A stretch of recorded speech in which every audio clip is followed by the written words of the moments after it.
Hello guys and welcome back to Birmingham Fan TV. James here. Emily here. And guys, I just want to say welcome to our new studio.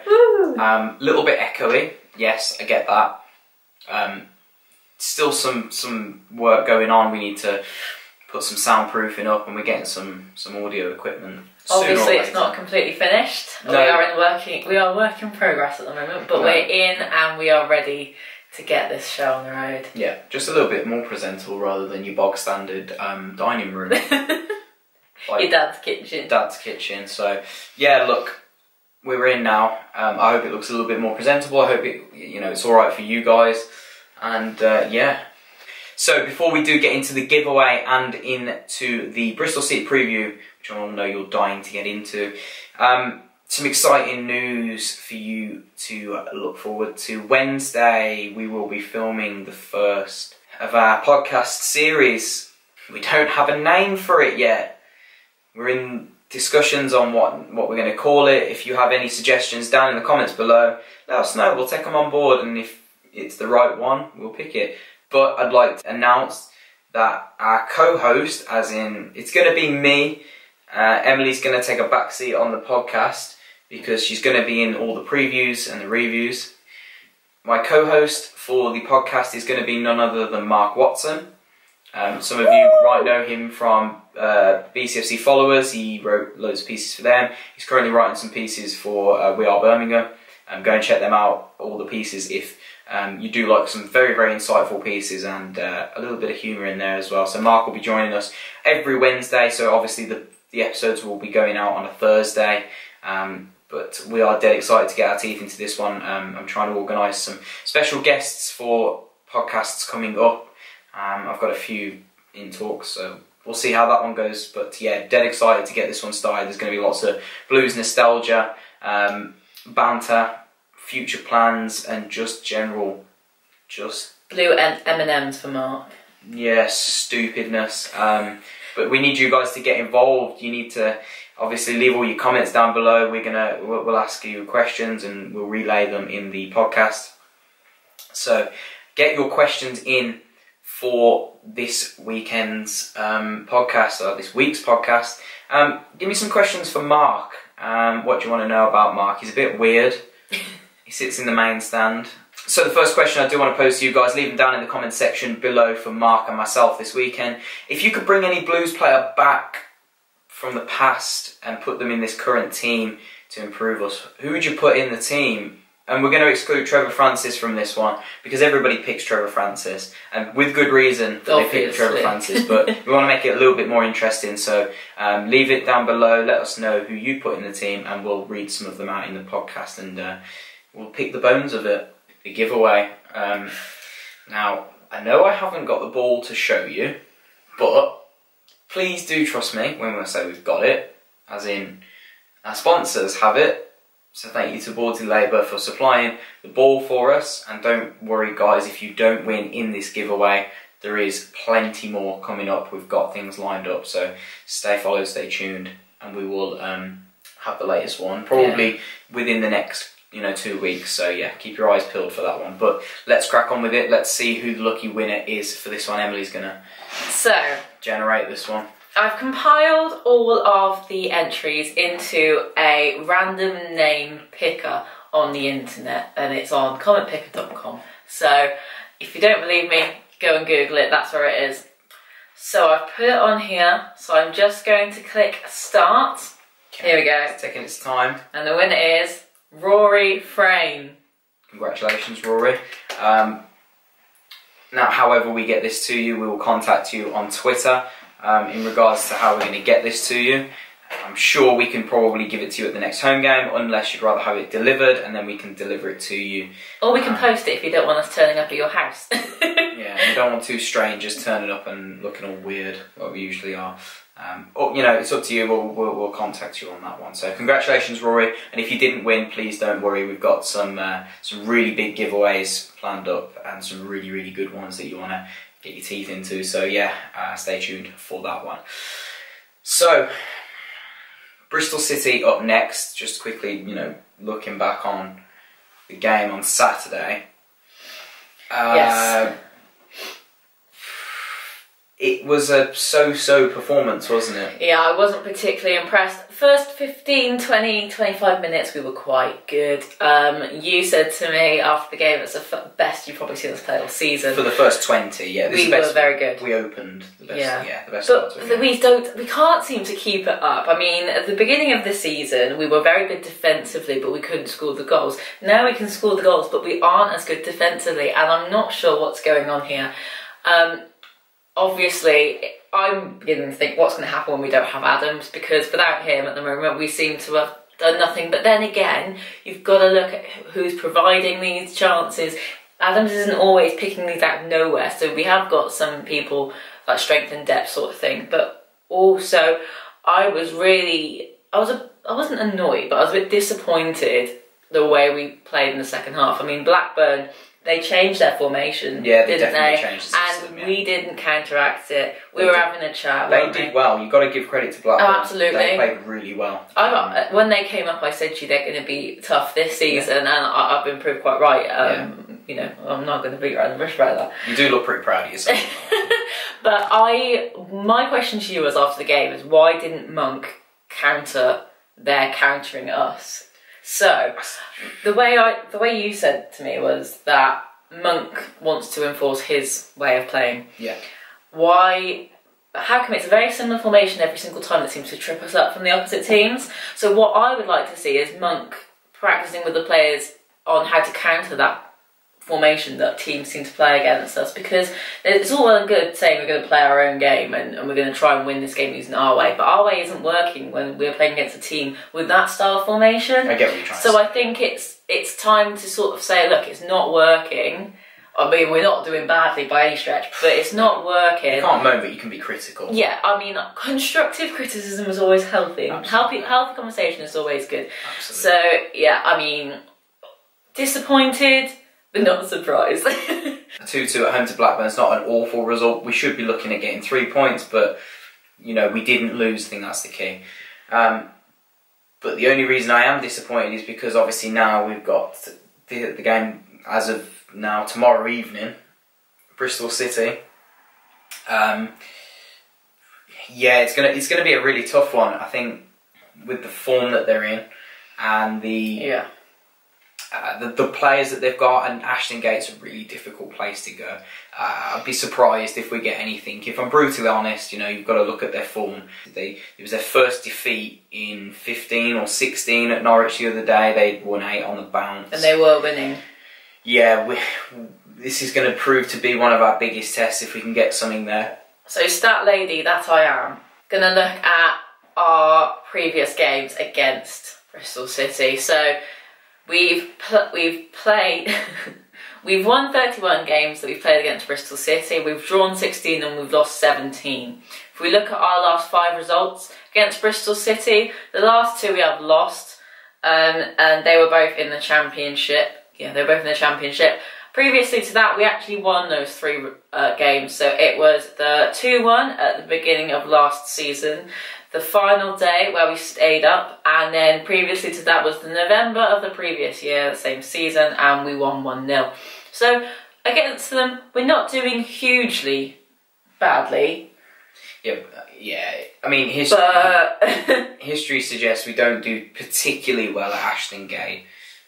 Not poorly, but not great. But especially with the form they're in, like I said, this is going to be really tough. I did some previewing, some digging for Talk Robins TV, Talk Robins YouTube. Sorry if I've got that one wrong. Apologies. Go and check them out. It's a Bristol City page if you want to get some insight into the game beforehand. I did some digging, obviously, because they wanted me to do a bit for them, and you've got to look at some of the players that they've got in this squad, this Bristol City squad. They're a really good team. Just to name a few, I know Jeju is a bit 50-50 with their fans, but he's a good goal scorer and he's a menace up front. He reminds me a bit of a Clayton Donaldson a little bit, but a little bit of a better finisher. Marlon Pack, for me, is my favourite player at Bristol City. You know, he controls, he's exactly what I think Blues lack. Someone to collect the ball really deep from the back line, spreads the ball.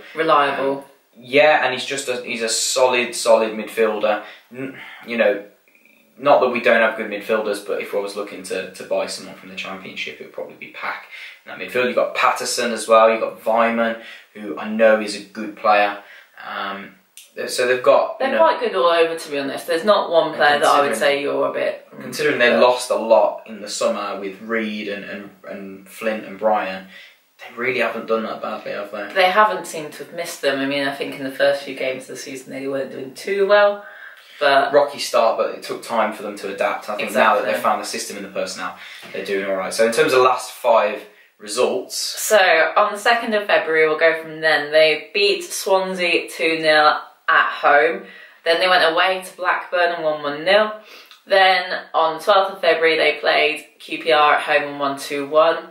They lost to Wolves in the FA Cup, and that was at home. However, Wolves doing brilliantly in the Premier League, so not surprising. No. And then on Saturday, they lost 3-2 to Norwich, but they definitely... They were 1-0 up as well, weren't yeah, they were doing really well in that game. So they probably are our toughest test so far this season. And I'd say more our toughest test in 2019. Yeah. Since the turn of the year. So yeah, if we take anything, I think it shows that we've got something about us. For sure. So obviously if we take a look at the last lineup that Bristol City did field against Norwich, I believe.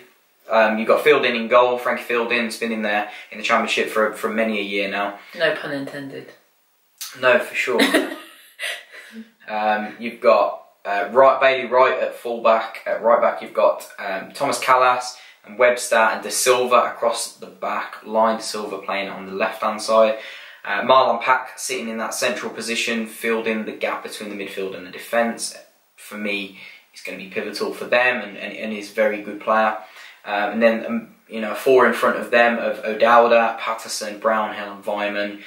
Plenty of ability across that 4 there. They're all really attacking players. I think that's how they like to play. They'll play on the front foot, they'll press us high, and they can keep the ball, and they really are good in tight spaces. So, and then Jeju, who leads the line, he tends to press. He's going to push us high up, going to try and bully us, but he's decent on the ball as well. So we're gonna be up with a tough test. And if I was to say one thing that worries me about coming up against Bristol City is that Jeju is a physical player, and for me, if I'm honest, our centre-backs recently haven't been dealing with physical players. You've only got to look at Graham the other day, you've got to look at Matt Smith against QPR, you've got to look at McBurney, he's not even that physical, but we struggled with him at times. And yeah, I think we've really got to nullify his effects. And I worry because Harley Dean, for me, is a weak point in the air at the minute. If I'm going to be critical, if I'm going to dig and be honest, I think Harley Dean is suspect in the air at the minute. I think as a ball-playing centre-half, he's fantastic. But we're gonna need to look at stopping Jeju, stopping him holding the ball up, and then getting the ball off to the midfield 4 behind. We need our strongest back 4, I think, and I mean like strongest physical back 4. Yeah, potentially, yeah. Should we run through what we want the team to be, and then what we think the team will be? Okay, so I want it to be camping goal. I want Harding, Dean, Morrison and Pedersen. Only for the strength. I think Maxim Collin is probably one of the best right backs in the league, don't get me wrong. However, we really missed Harding, I think, at the weekend. I think we really missed him. And to be fair to him, Collin could play and we could swap out either of the centre-halves and stick Wes Harding in the back. Yeah. Because he's a brilliant player and I'd have him anywhere on that pitch. I'd have him as a blooming striker, he's so good. Blackburn. But yeah, When he came in at centre-half for Roberts, I think he potentially had his best game for us. Yeah. But he's very good at right-back as well, so yeah. Yeah, so I'd have Wes Harding in any position at the back, to be honest. But I would like to see Harding, Pedersen, Dean and Morrison just for the height more than anything, rather than technical ability. And then along the middle, I'd like to see Emrabti start. Magoma had a great 20 minutes, but then when he switches off, and that's it. He's walking around the pitch. He's not really giving it. I don't think it's a lack of... I just think the game passes him by. Yeah, really? I mean, when he's on it, he's unplayable. When he's not, it's like he's not even on the pitch. And I really hate saying that because I absolutely love Mags. He's a lovely, lovely, genuine guy and I love him to pieces. But I'd like to see Amrabat start because I think he's got something about him. He's quick. He can make things happen. Yeah, exactly. But then along the middle, I would have Keith and Gary. I wouldn't change them. I think they work really well together. So just let me get this right. You're going back to a flat 4-4-2. I am going back to a flat 4-4-2. I like the flat 4-4-2. There's nothing wrong with the flat 4-4-2. Away from home, it's going to be key. Yeah, and then on the right, I'd have Hotter, obviously, and up front. Tough one. I want Duke to play, but I've cursed him. So I'm gonna let you off with that one. I don't think you have really. No, because he didn't score at Millwall, and I met him the game after that, so it wasn't me. But I'm gonna go with Vass and Shea for pace, because I think against Bristol City we're gonna have to play a quick game, strength at the back, quick up front. But what do I know? I think you're pretty much spot on as what I'd go with as well. Camping goal, the only change potentially I would make to yours is I would go with Colin, Dean, Morrison, Harding. Colin at left back, purely because I didn't think Pedersen looked very good the other day. He just looked a little bit off the pace and we really can't be dealing with passengers on Tuesday night.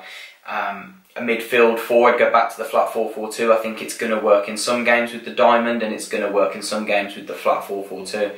Hotter on the right, Gary and Kiftembeld in midfield, and Rabti on the left. Completely agree. If it doesn't work, change him at half time. And then Vass and Shea up top. It hurts to drop Jukovic, and it's not like he's playing badly, but I think it's time to freshen it up a little bit. We've become too predictable. A little bit, yeah, a little bit. You know that if it's not going into Jukovic in the air, if they can take him out, then the only option we've really got is Adams. He's sort of been marked out a few of the last games, he's been marked out sometimes, yeah. It's not for the want of trying because he's fantastic. He gives so much to the team, and he's obviously my favourite player. But I feel so bad for him, but it's just not falling for him. And he was trying really hard, but he was marked out of the game on Saturday. But hey ho, we will be there. So we're going to give a score prediction. I'm going to let you go first. No, don't. You go first. Okay. Fine, I gave my prediction for the Bristol City channel, and I said 2-1 Bristol City. I'm going to stick with that because I said my heart wants to say a 1-1 draw and we'll get something. My head says they're a good team. I think they'll want to bounce back and keep the momentum going to keep them in the playoffs. So, look, if we get a draw, I'll be over the moon. I would love to see Vass get on the score sheet tomorrow. He needs that confidence boost to get him up and running. He just needs that one goal. Whether it comes off his backside or it's a 40-yard world, he just needs to put the ball in the back of the net and he'll be flying from there. I was thinking the same thing. Yeah. Just because I can just see it happening, I can see it I can see us going ahead and then them scoring 2 and sort of marking us out of the game. I think that I think it'll either be 2-1 Bristol City or 1-0 to us, and it'll be in the dying moments that we score a scrappy goal, because that would be typical. But it'd be great. I don't want to say it, but 2-1 Bristol City. Yeah, it's a tough one. Look, we go into it with I go into it with a degree of confidence, but at the same time, it's going to be a tough one. We need to know our limits. But then again, if we try and we try our hardest, and you can see they're trying their hardest, I don't think as Blues fans we care whether we win or not. As long as we see the 100%. Passion and the drive, that's all we're asking for. So yeah, that's all you're asking for, boys. That is all for today's preview, guys. I hope you've enjoyed it, and I hope this is a much better setting. Only one of our lights is working at the minute. Well, not working, but we couldn't get the other one in today, so sorry if that's a bit dark. No, you ruined my makeup. And yeah, don't forget to go and follow us on Twitter, on Instagram, and on Facebook. Don't forget to subscribe and drop us a like, please, down below. It helps the channel massively. Guys, thanks so much. Leave your comments down below. Let me know your thoughts ahead of tomorrow night's game or today's game, depending on when you're watching it. and I'm hoping for the best, and I'm prepared. Keep right on, guys. Keep right on.